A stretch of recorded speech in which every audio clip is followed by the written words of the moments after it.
नमस्कार दोस्तों, मैं हूं Shivam. Welcome to the read the best. आज हम लोग मैकेनिक्स यानी कि यांत्रिकी की के बारे में कुछ पढ़ते हैं। हम लोग हिंदी और इंग्लिश दोनों में डिस्कस करेंगे, ठीक है। तो सबसे पहले गति देखते हैं। यांत्रिकी में गति देखते हैं, गति से ही स्टार्ट होता है यांत्रिकी। तो मोशन, गति, जब कोई वस्तु अपने स्थिति को समय के साथ में बदलती है उसे गति कहते हैं। उसका स्थिति अभी यहाँ है, फिर कुछ देर में यहाँ चल गया, तो इसका स्थिति में परिवर्तन होना है, इसी को गति कहते हैं। अब motion, when a body change their position with time is called motion, ठीक है। हिंदी में डेफिनेशन हो गया, इंग्लिश हो गया। उसके टाइप पढ़ते हैं। 4 टाइप के होते हैं गति: रेखीय गति, अनियमित गति, कंपन गति और वृत्तीय गति। Linear motion, random motion, vibration motion, circular motion, ठीक है। तो लीनियर मोशन, इसको याद करने के लिए ज़्यादा कुछ टेंशन वाली बात नहीं है। इन लोग का जो नाम है, इसके नाम से ही हम लोग इसके पूरा डेफिनेशन को याद कर लेंगे। देखिए कैसे याद करते हैं। लीनियर मोशन, लीनियर यानी कि लीनियर किसको बोलते हैं? जो सीधा हो, सीधी लाइन हो, उसी को लीनियर बोलते हैं, ठीक है। जो सीधी है उसको लीनियर बोलते हैं। तो देखिए, तो when a body moves in a straight line is called linear motion, ठीक है। जब कोई वस्तु एक सीधी रेखा में गति करती हो तो उसको ऐसा रेखीय गति कहते हैं। When a body moves in a straight line is called linear motion, ठीक। अब रैंडम मोशन देखते हैं। जब when a body moves in what? non straight lines, curve lines, ठीक है।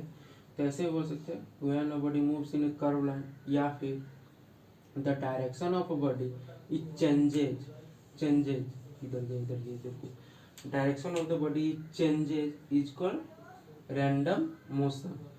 जब कोई वस्तु की दिशा समय के साथ चेंज होती रहती है, जब कोई वस्तु की दिशा चेंज होती रहती है तो उसको अनियमित गति कहते हैं, ठीक है।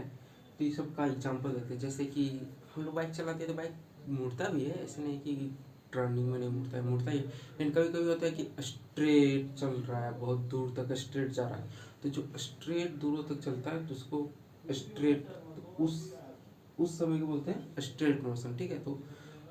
तो सीधी बाइक चलने को स्ट्रेट मोशन का एग्जाम्पल होता है। अब रैंडम मोशन क्या? भौरे इस फूल में बैठे, कभी उस फूल में, कभी उस फूल में, किस फूल में बैठेंगे पता नहीं है, तो वो कभी यहाँ गए उड़ के, कभी यहाँ, कभी वहाँ, कभी वहाँ, तो इसको बोलते हैं रैंडम मोशन। किधर जाएंगे कोई पता नहीं। उसी तरह से तितली पकड़ने गए, उड़ के उधर भाग गई, फिर पकड़ने गए, उड़ के उधर भाग गई, तो उसको पता नहीं कहाँ। अगर हमको पता रहता है वो वहाँ जाएगी पकड़ के, तो हम वहाँ जा करके पहले से रहते पकड़ लेते, लेकिन नहीं, उसको पता नहीं कहाँ जाएगी। तो वैसा मोशन को वैसा हम लोग रैंडम मोशन बोलते हैं, ठीक है। अब हम लोग ये वाइब्रेशन मोशन और सर्कुलर मोशन देखते हैं, ठीक है।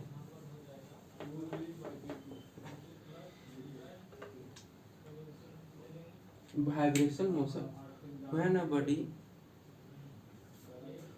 moves periodic front back and front motion is called vibration motion, ठीक है। आगे गया फिर पीछे गया। when a body moves periodic back and front motion या फिर up and down is called vibration motion। जब कोई वस्तु एक नियमित आगे या पीछे, ऊपर या नीचे मूव करती है तो उसको कंपन गति बोलते हैं। और वृत्तीय गति, when a body move in a circular path, goal circular path is called circular motion, यानी वृत्तीय गति। जब कोई वस्तु एक वृत्तीय पाथ पर गति करती है तो उसको वृत्तीय गति कहते हैं, ठीक है। अब इसका का एग्जाम्पल देखते हैं।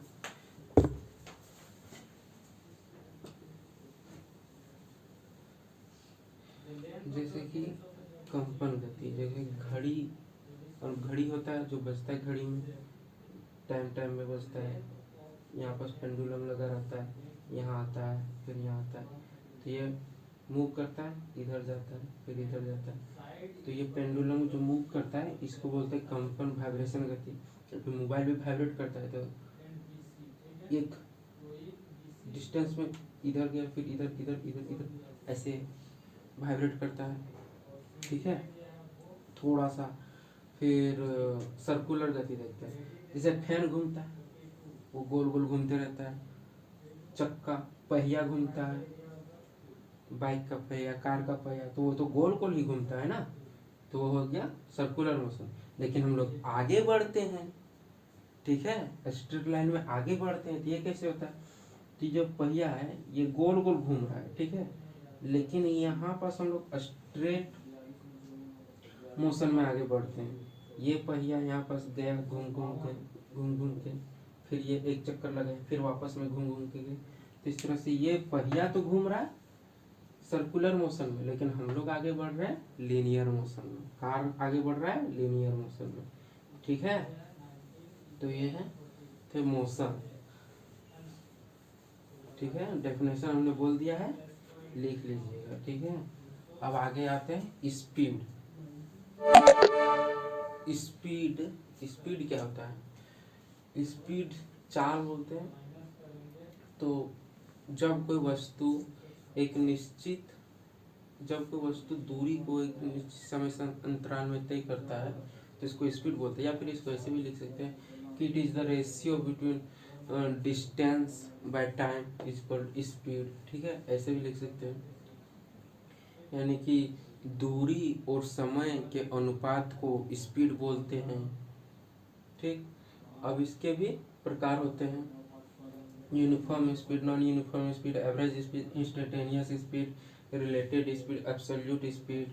इसको हिंदी में एक समान गति, असमान गति, औसत गति, तत्कालीन गति, सापेक्ष गति, निरपेक्ष गति, ये सब का भी डेफिनेशन हम लोग याद करने का जरूरत नहीं, मतलब इन लोग का जो नाम है, ये नाम से ही डेफिनेशन आप लोग को खुद ब खुद आ जाएगा, ठीक है। तो देखिए सबसे पहले यूनिफॉर्म, यूनिफॉर्म मतलब आप लोग क्या समझते हैं, समान हो, हर जगह समान हो, यूनिफॉर्म एक समान, हिंदी में भी एक समान। तो when the speed of a body is uniform is called uniform speed, ठीक है, एक समान गति, जब कोई वस्तु एक समान गति में चल रहा हो तो उसको एक समान गति बोलते हैं, ठीक है। नॉन यूनिफॉर्म स्पीड को वेरिएबल स्पीड भी बोलते हैं। तो जब कोई समय अंतराल में वस्तु द्वारा तय की गई दूरी असमान हो तो उसको नॉन यूनिफॉर्म या वेरिएबल स्पीड बोलते हैं, ठीक है।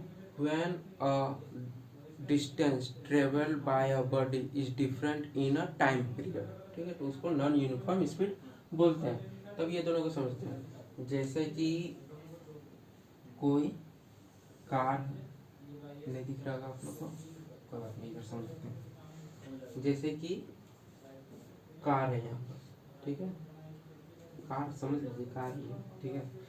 तो यहाँ पर कार है, ये गया, तो मान लीजिए 4 घंटा में यहाँ तक पहुँचा और इसका स्पीड 40 किलोमीटर पर आवर थी, ठीक है। तो 40 किलोमीटर पर आवर में यहाँ तक पहुँचा और इसको हर जगह सेम स्पीड में पहुँचा, ठीक है, तो ये यूनिफॉर्म स्पीड हो गया। लेकिन यहीं पास अगर इसको कहीं जाम मिल गया, बीच में जाम था, रोड जाम था, या फिर कुछ ऑब्स्टेकल आ गए, रुकावट आ गई, तो वो यहाँ पास तो स्लो करेगा, है ना, स्लो करेगा, फिर स्पीड करेगा, इधर में स्पीड करेगा, इधर में स्पीड करेगा, तो इसको 4 घंटा की जगह 5 घंटा लगे, तो ये भी तो स्पीड में गया, लेकिन यहाँ पर स्पीड किया, यहाँ पर कम हो गया, यहाँ पर ज़्यादा हो गया, तो यहाँ पर कम ज़्यादा हो गया स्पीड, तो इसी को कम ज़्यादा स्पीड है, कभी कार स्पीड चला, कभी कार स्लो चला, तो इसको सब नॉन यूनिफॉर्म या वेरिएबल स्पीड बोलते हैं। तो यहाँ पर जो है कार का स्पीड ज़्यादा है, यहाँ पर कम है, इसको नॉन यूनिफॉर्म स्पीड बोलते हैं। Car actually non uniform speed में ही चलता है। जैसे हम लोग बोले वायर बुलेट, उसका कुछ स्पीड होगा तो यूनिफॉर्म स्पीड में चलता है। जैसे पृथ्वी है सो सन का चारों तरफ चक्कर लगा रही, तो वो एक तरह से यूनिफॉर्म स्पीड है, ठीक है। वो एक निश्चित स्पीड से है सो चक्कर लगा रही। चंद्रमा पृथ्वी का चक्कर लगा रही, ये सब यूनिफॉर्म स्पीड है। और बाकी कार वगैरह तो ये सब तो हमेशा जाम मिलते रहता है, ये सब कॉमन चीज़ है, ये नॉन यूनिफॉर्म स्पीड में चलता है। आगे देखते हैं एवरेज स्पीड। तो एवरेज स्पीड क्या, it is the ratio of total distance to the time, total time taken to cover the that distance, ठीक है। फिर से बोलता, it is the ratio of total distance to the total time taken to cover that distance, ठीक है। इसको इतना कोई ज़्यादा टफ नहीं है इसका डेफिनेशन। जैसे कि हम लोग स्पीड का क्या लगता है, डिस्टेंस बाय टाइम, तो हम लोग एवरेज कैसे निकालते हैं। मान लीजिए 4 है, 5 है, 3 है, 2 है, और सबका एवरेज निकालेंगे तो यहाँ पर सबको जोड़ देंगे, और जोड़ने के बाद 4 है तो 4 से भाग दे देंगे, जो आएगा ये एवरेज हो जाएगा, ठीक है। तो उसी तरह से एवरेज स्पीड है। तो एवरेज स्पीड में क्या किया, टोटल डिस्टेंस सबसे पहले बोले, उसके बाद फिर बोले टोटल टाइम। तो क्या बोले, it is the ratio of total distance cover by that object जो चल रहा है, to the total time taken by that object to cover that distance, ठीक है। तो ये इसको हिंदी में बोलते हैं कि कोई वस्तु द्वारा तय की गई कुल दूरी अथवा उस दूरी को तय करने में लगा समय का अनुपात को ही एवरेज स्पीड बोलते हैं, ठीक है। किसी वस्तु द्वारा तय की गई कुल दूरी तथा उस दूरी को तय करने में लगा कुल समय के अनुपात को एवरेज स्पीड बोलते हैं, ठीक है। एवरेज स्पीड पता चल गया। हम इंस्टेंटेनियस स्पीड, इसका तो डेफिनेशन पूरा नाम से ही पता चलेगा। The speed of a body at any instant is called instantaneous speed, ठीक है। ये तो सिंपल सी है। किसी भी तत्काल में कोई वस्तु का स्पीड को इंस्टेंटेनियस स्पीड बोलते हैं। जैसे कि फिर से एग्जांपल बताते हैं, फिर से वही लेते हैं कार। चलिए अब बाइक ले लेते हैं आप लोग का भी। चलिए यहाँ पर बाइक ले लें, ठीक है। बाइक ले लो, तो अब ये बाइक यहाँ पर गया 40 किलोमीटर पर आवर, यहाँ पर 30 किलोमीटर पर आवर स्पीड से, यहाँ पर गया 10 किलोमीटर पर आवर, ज़्यादा मिल गया होगा। फिर यहाँ पर 50 किलोमीटर पर आवर, मेकअप करना चाहा स्पीड को, जो यहाँ पर कम हुआ वो, ठीक है। तो अब इस टाइम में इसका स्पीड कितना रहा, 40। इस टाइम में इसका स्पीड कितना रहा, 30। यहाँ पर कितना था इसका स्पीड, 10। यहाँ पर 50। तो अब इंस्टेंटेनियस, ये हो गया इंस्टेंटेनियस स्पीड, 40, 30, 10, 50, ये सब हो गया इंस्टेंटेनियस स्पीड। ये इसी इंस्टेंट में इसका इतना स्पीड था। लेकिन अगर एवरेज स्पीड का बात करें तो ये टोटल डिस्टेंस कितना था, और ये टोटल डिस्टेंस कितना था, और इसको टोटल डिस्टेंस को कवर करने में कितना टाइम लगा, ठीक है। टोटल दूरी कितना था और टोटल दूरी को तय करने में कितना समय लगा, उसको हम लोग डिवाइड कर देंगे तो ये आ जाएगा एवरेज स्पीड, ठीक है। ये समझ में आ गया, एवरेज स्पीड और इंस्टेंटेनियस स्पीड, ठीक है। ये चीज समझ में आएंगे। अब आते हैं रिलेटिव स्पीड और एब्सोल्यूट स्पीड। तो अब तक तो हम लोग बात कर रहे थे एक कार, एक बाइक वगैरह वगैरह। अब बात करेंगे दो, दो की बातें करेंगे। तो यहाँ पर बोलते हैं जब दो वस्तु गति में हो तो दूसरे वस्तु के गति को सापेक्ष चाल बोलते हैं। दूसरे वस्तु के चाल को सापेक्ष चाल बोलते हैं, ठीक है। If two body is in motion then the speed of other body is called relative velocity speed, ठीक है। और इसमें क्या है, जब दो वस्तु में एक वस्तु गति में हो और एक वस्तु विराम अवस्था में हो, ठीक है, तो जो वस्तु गति अवस्था में हो उसको बोलते हैं एब्सोल्यूट यानी निरपेक्ष चाल। जो वस्तु गति में हो उसको बोलते हैं निरपेक्ष चाल। If two body is in motion sorry if one body in motion and other body in rest, then the body which is in motion, then the speed of the body which is in motion is called absolute speed, ठीक है। तो ये दोनों समझाते हैं। जैसे यहाँ पास एक कार था, यहाँ पास एक कार था, दो स्पीड दोनों स्पीड में है, ठीक है। तो मान लीजिए कि आप इस कार में बैठे हैं, तो आप तो ये चल ही रहे हैं, आगे बढ़ ही रहे हैं, लेकिन ये भी तो आगे बढ़ रहा है। तो ये कार का जो स्पीड होगा उसको रिलेटिव स्पीड बोलेंगे। लेकिन आपका कार रुका हुआ है, आप किसी वजह से रुक गए हैं, यहाँ पर कोई स्टॉल में रुक गए हैं, लेकिन बाकी सारे कार सुन सुन सुन आगे बढ़ रही है, ठीक है। तो ये सब कार जो स्पीड से आगे बढ़ रहे हैं वो सबको बोलेंगे एब्सोल्यूट स्पीड, ठीक है। एब्सोल्यूट स्पीड और रिलेटिव स्पीड समझ में आएंगे। इसके बाद हम लोग देखते हैं स्पीड है, तो ये सब में स्पीड वेलोसिटी भी सेम ही होते हैं, ठीक है।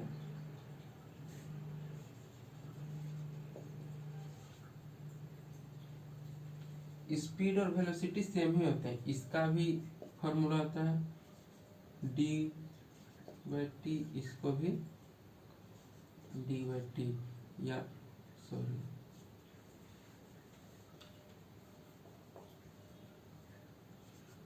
s/t। तो एक्चुअली होता ही दोनों है, ये दोनों को समझते हैं पहले। d और s को, d को बोलते हैं डिस्टेंस और s को बोलते हैं डिस्प्लेसमेंट। तो यहाँ से आपको जाना है यहाँ, ठीक है। तो लेकिन यहाँ से यहाँ जाने के लिए तो यहाँ से तुरंत चल जाएंगे, लेकिन रास्ता तो सीधा थोड़ी ना होगा, रास्ता इधर गया होगा, फिर यहाँ मुड़िएगा, फिर इधर आइएगा, फिर इधर आइएगा। मान लीजिए ऐसे रास्ता रोड है, तो आप अगर कार से आ रहे हैं या बाइक से, तो इधर आइएगा, फिर इधर जाइएगा, फिर इधर, फिर इधर। तो ये टोटल डिस्टेंस लगा, ये जो टोटल दूरी तय की है इसको बोलते हैं डिस्टेंस, ठीक है। और अगर कोई एरोप्लेन से उड़ के आएगा तो एरोप्लेन से इधर इधर क्यों उड़ेगा, वो तो डायरेक्ट यहाँ आएगा और यहाँ से डायरेक्ट यहाँ पहुंच जाएगा। तो ये जो डायरेक्ट पहुंचा इसको बोलते हैं डिस्प्लेसमेंट। समझ में आया डिस्प्लेसमेंट स्पीड। ये d1, ये d2, ये d3, ये d4। तो d is equal to d1 plus d2 plus d3 plus d4। ये टोटल ये वाला डिस्टेंस हो जाएगा, ठीक है, टोटल डिस्टेंस। और ये वाला डिस्प्लेसमेंट s हो जाएगा। तो जब डिस्प्लेसमेंट लग जाता है तो उसको वेलोसिटी बोलते हैं, और जब डिस्टेंस लगता है तो उसको स्पीड बोलते हैं। बस इतना ही अंतर है कि डिस्प्लेसमेंट ये होता है, तो डिस्प्लेसमेंट में डायरेक्शन होता है, ये इसमें डायरेक्शन होता है, इसमें कोई डायरेक्शन नहीं, आ रहा है जा रहा है, कोई दिक्कत नहीं है। तो इसमें डायरेक्शन होता है, आ रहा है इधर से आ रहा है, जा रहा है इधर से, डिस्प्लेसमेंट में, ठीक है। तो डायरेक्शन होता है जिसका मैग्नीट्यूड और डायरेक्शन दोनों होता है, तो ये वेक्टर क्वांटिटी हो जाएगा डिस्प्लेसमेंट, ठीक है। डिस्टेंस आपका स्केलर क्वांटिटी हो जाएगा। फिर स्पीड भी आपका ये आपका स्केलर क्वांटिटी स्केलर, तो ये भी स्केलर हो जाएगा, ये वेक्टर है, ये स्केलर, तो ये वेक्टर है, तो ये भी वेक्टर क्वांटिटी हो जाएगा, ठीक है। तो ये सब है, इसका डिफरेंस होता है, ये स्केलर है, ये वेक्टर है, ये स्केलर है, ठीक है। इसमें ऐसा डिस्प्लेसमेंट बाय टाइम होता है, इसमें डिस्टेंस बाय टाइम होता है, ठीक है। तो इसी तरह से दोनों ये वेलोसिटी का भी सेम सब में इसी तरह से चलेगा। सब में यूनिफॉर्म वेलोसिटी भी होता है, ठीक है। Velocity, uniform velocity, non uniform velocity, फिर जाकर के एवरेज वेलोसिटी, फिर इंस्टेंटेनियस वेलोसिटी, फिर रिलेटिव वेलोसिटी और एब्सोल्यूट वेलोसिटी। डेफिनेशन सेम रहेगा जो हमने पहले बताया है, बस वो सब में अंतर यही रहेगा कि जहाँ स्पीड था वहाँ हर जगह वेलोसिटी आ जाएगा। तो नॉन यूनिफॉर्म वेलोसिटी, ठीक है, वेलोसिटी है तो वेलोसिटी कर देते हैं। Non uniform, relative velocity, absolute velocity, instantaneous velocity, average velocity, non uniform velocity, uniform velocity. Uniform velocity जिसका एक समान चाल, चाल की जगह यहाँ पास वेग हो जाएगा, ठीक है, वेग हो जाएगा।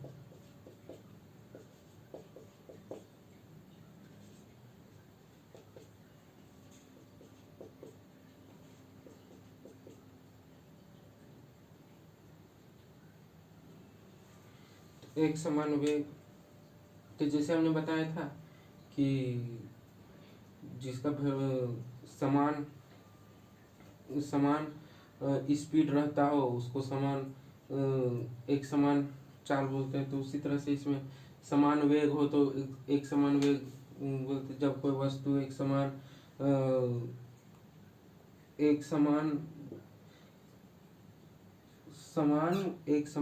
दूरी को एक समान समय में एक समान समय अंतराल में तय करता है तो उसको एक समान वेग बोलते हैं, नॉन यूनिफॉर्म वेलोसिटी। फिर उसी तरह से है कि एक दूरी को है सो एक डिफरेंट समय अंतराल में है सो अलग अलग तय करता है तो उसको नॉन यूनिफॉर्म वेलोसिटी बोलते हैं। जैसे कि यहाँ से जाने में उसको कभी है सो 10 मिनट लग गया, कभी उसको 20 मिनट लग गया, या फिर 10 किलोमीटर 20 मिनट में 10 किलोमीटर गया, अगले बार फिर 20 मिनट में उसको 15 किलोमीटर गया, तो वो सब अलग अलग समय लग गया, तो इसको non uniform velocity. Average velocity है उसी तरह से, जैसे यहाँ पे हमने बताया था एवरेज, तो उसी तरह से टोटल वेलोसिटी को एवरेज निकाल करके करेंगे तो उसको एवरेज वेलोसिटी। टोटल डिस्टेंस, यहाँ पे सॉरी टोटल डिस्प्लेसमेंट हो जाएगा, total displacement by total time, तो एवरेज वेलोसिटी होगा। इंस्टेंटेनियस वेलोसिटी को एक तात्क्षणिक at any instant, velocity of a body at any instant is called instantaneous velocity. Relative velocity, तो दो बॉडी वेलोसिटी में हो जाएंगे तो then the velocity of other body is called relative velocity. और एक बॉडी वेलोसिटी में होगा, एक बॉडी रेस्ट में होगा, तो जो बॉडी वेलोसिटी में होगा उसको एब्सोल्यूट वेलोसिटी बोलेंगे, ठीक है। तो ये सब हो गया स्पीड वेलोसिटी, ठीक है। तो अब ये क्लास कैसे लगे दोस्तों, आप लोगों को समझ में आया तो बताइएगा कैसा लगा ये वीडियो, कमेंट करके बताइएगा। And thanks for watching.